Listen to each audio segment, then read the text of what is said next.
Hello everyone, आप लोगों का स्वागत है हमारे इस कोर्स में फिजिक्स फॉर ग्रेड 11। तो हम लोग ये चैप्टर नंबर 2 कर रहे थे।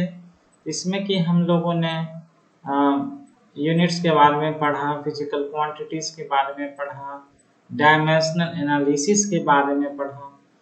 तो हम डायमेंशनल एनालिसिस का कुछ एप्लीकेशंस देख रहे थे, तो आज हम उसी को कंटिन्यू करेंगे, डायमेंशनल एनालिसिस।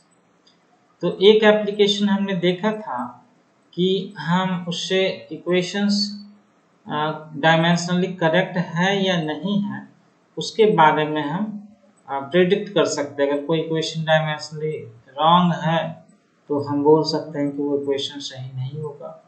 अगर डायमेंशनली करेक्ट है तो हो भी सकता है या नहीं भी हो सकता है करेक्ट, है ना। तो ये हमने पढ़ा था, to check the dimensional correctness है। तो हम यहाँ पर लिख देते हैं एप्लीकेशन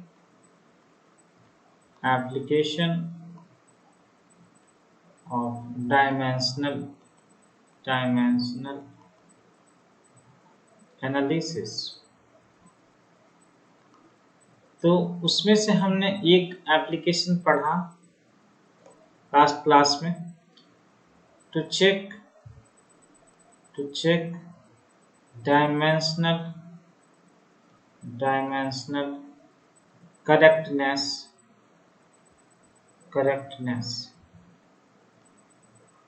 of an equation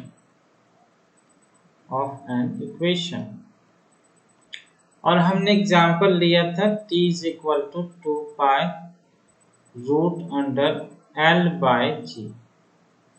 तो ये जो एग्जाम्पल था, पर्टिकुलरली ये एग्जाम्पल बताता है टाइम पीरियड किसी भी एक सिंपल पेंडुलम का, और ये इसका बॉब है। L क्या है? L लेंथ है स्ट्रिंग का, L is the length of string, है ना।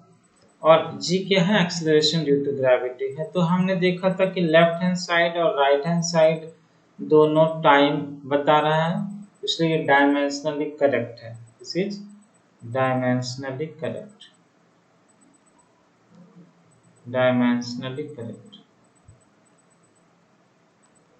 ठीक है। अब आइए हम दूसरा मतलब इसके एप्लीकेशंस को देखेंगे। सेकेंड एप्लीकेशन जो है डायमेंशनल एनालिसिस का, वो ये है कि हम डिराइवेशन कर सकते हैं किसी भी इक्वेशन का, पर्टिकुलरली एम्पिरिकल रिलेशन या फिर एक्सपेरिमेंटल रिलेशन को डिराइव किया जा सकता है। जैसे कि एक सिंपल सा एग्जांपल लेते हैं कि किसी भी ऑब्जेक्ट का मान लेते हैं कि वेलोसिटी चेंज हो रहा है या एक्सेलरेशन है, तो कहा जाता है कि फोर्स जो है, फोर्स प्रोपोर्शनल है मास पर, और ये प्रोपोर्शनल है एक्सेलरेशन पर। फोर्स प्रोपोर्शनल है मास पर और फोर्स प्रोपोर्शनल है एक्सेलरेशन पर। ठीक है, ये प्रोपोर्शनल है, लेकिन कितना पावर है ये पता नहीं, तो एक्सपेरिमेंटली हम इसको पावर ये रख लेते हैं, ये पावर बी रख लेते हैं। तो एक एक्सपेरिमेंट के माध्यम से ये पता चलता है कि फोर्स जो है प्रोपोर्शनल है मास पर, लेकिन कितना पावर ये पता नहीं है। फोर्स प्रोपोर्शनल है एक्सेलरेशन पर, लेकिन कितना पावर है ये पता नहीं है। तो हमने इसको ए पे कुछ पावर रख दिया। अब डायमेंशनल एनालिसिस के माध्यम से हम बता सकते हैं कि वो पावर क्या होगा,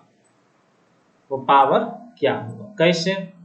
यहाँ पर हम इसको लिखेंगे कि चूंकि फोर्स इस मास पर भी प्रोपोर्शनल है, एक्सेलरेशन भी प्रोपोर्शनल है, तो हम लिख सकते हैं कि जो फोर्स है वो प्रोपोर्शनल है मास और एक्सेलरेशन दोनों पर, और पावर है ए और बी। तो जब भी मतलब कभी ऐसा कुछ होता है कि फोर्स मास पर और एक्सेलरेशन पर प्रोपोर्शनल है, कोई भी क्वांटिटी दूसरे क्वांटिटीज पर इस प्रकार से प्रोपोर्शनल होता है। यहाँ पर प्रोपोर्शनलिटी भी ऐसा है कि वो मतलब पावर के टर्म्स में हम एक्सप्रेस कर सकते हैं, ऐसा नहीं कि सम जैसे कि मास प्लस एक्सेलरेशन ऐसा रहेगा तो नहीं कर सकते। वो प्रोपोर्शनल है लेकिन एक के बढ़ने पर बढ़ता है या घटने पर घटता है, इस टाइप का डायरेक्ट मतलब प्रोपोर्शनल है। लेकिन पावर कुछ भी हो सकता है, ए बी कुछ भी हो सकता है, वो अब हमें पता चलेगा डायमेंशन एनालिसिस करने के बाद।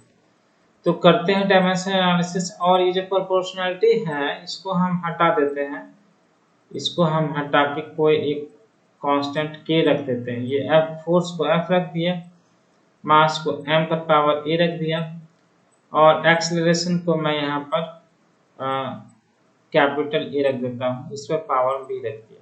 ठीक है, अब जो है मुझे a और स्मॉल b का पावर चाहिए। अगर पता चल गया तो फॉर्मूला करेक्ट है। और k जो है ये प्रोपोर्शनलिटी कांस्टेंट है, इसको हम मान रहे हैं डायमेंशन लेस।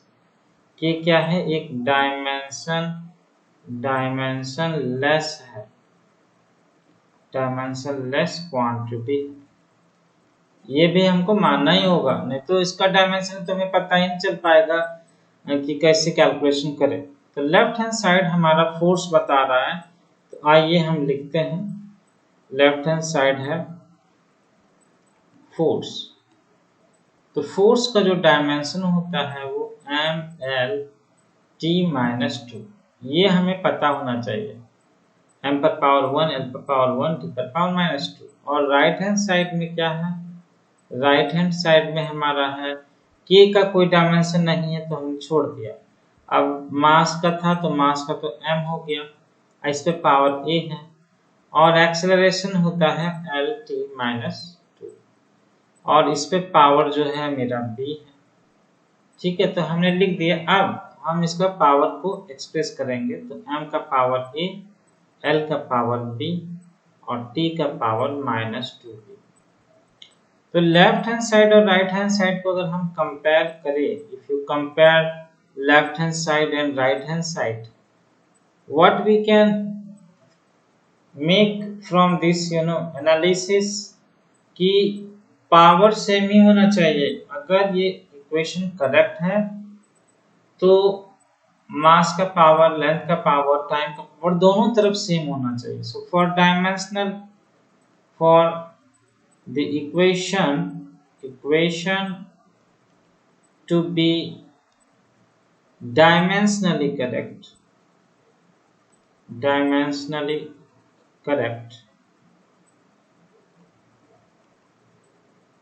मास का पावर क्या है, 1 है, तो 1 को हम बराबर कर देंगे इधर। मास का पावर क्या है, a है, a से बराबर कर दिए। दूसरा, लेंथ का पावर लेफ्ट हैंड साइड में 1 है और राइट हैंड साइड में लेंथ का पावर b है। बाकी तो हमें खोजना ही नहीं था, a और b ही खोजना है। तीसरा भी अगर आप इक्वेट करोगे तो वही आएगा, तीसरा भी कर दो। टाइम का पावर लेफ्ट हैंड साइड में -2 है, राइट हैंड साइड में -2b है। इसको अगर हम सॉल्व करें, इसको तो सॉल्व करने की जरूरत नहीं है, a हो गया 1, ऐसे भी b हो गया 1 और तीसरे से भी अगर सॉल्व करोगे तो -2 कैंसिल हो जाता है और b हो गया 1, तो b 1 ही है, a 1 ही है। तो इसका मतलब फोर्स बराबर अगर इक्वालिटी की बात करें तो एक कांस्टेंट k है, मास एक्सेलरेशन, मास इनटू एक्सेलरेशन। तो ये हमारा फॉर्मूला डिराइव हो गया। You can see we have derived a formula which relates force with mass and acceleration, but there is a k which is a dimensional less constant, but we do not know its value. इसका value क्या होगा हमको पता नहीं है, तो वो experiment करके पता करना होगा। और ये भी है कि वो डायमेंशन लेस क्वांटिटी है। तो ये सारे कुछ लिमिटेशंस हैं, डायमेंशनल एनालिसिस का कुछ लिमिटेशंस है। अब हमें जानना चाहिए कि डायमेंशन एनालिसिस का क्या लिमिटेशन है। ठीक है, तो आइए हम देखेंगे। तो ये जो एप्लीकेशन हमने अभी देखा, जो कि सेकेंड मतलब एप्लीकेशन, तो ये एप्लीकेशन है टू